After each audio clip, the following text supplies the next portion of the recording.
ako, male ako.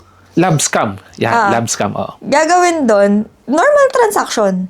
Pero lalandi-landiin mo. Hi, sweetie. How are you today? Ganun yung mga tarada nila. True chat. Oh. Wala kasing calls dun eh.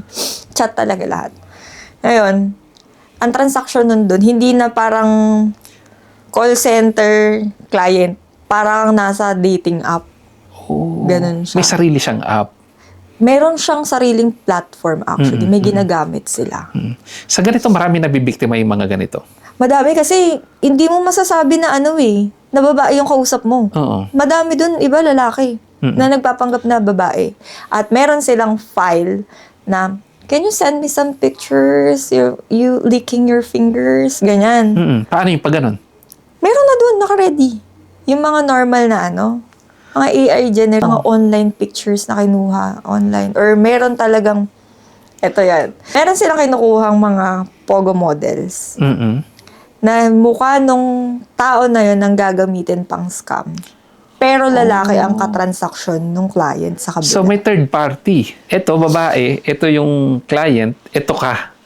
So, ikaw yung tulay dun sa transaction saka kung paano mag-usap itong dalawa. For example, ikaw yung male representative. Tapos ako yung pogo model. O, nanghihingi ito ng picture. Ano ka daw? Ganto, bite your lips. So, kami, for example, ako yung pogo model. Bite your lips. Sexy Selfie. picture. Selfie. Send mo dun sa platform. Eto, gamitin mo. So, mukha ko, pero ikaw yung gumagamit. Ikaw yung kausap. I see. Ikaw yung lalaki. So, ganito ang scheme noon. Tapos, yung transaction nun, hindi na siya professional transactions kasi nilalandi mo na siya para mag-top up sila ng continuous.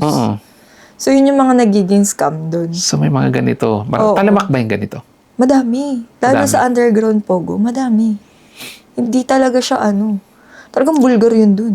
Kumbaga, sa headcount ka dun, for example, dun sa team, 7 lalaki, 2 lang yung babae. Ganun. Di alam ng mga client, isa lang yung kausap nila na ano.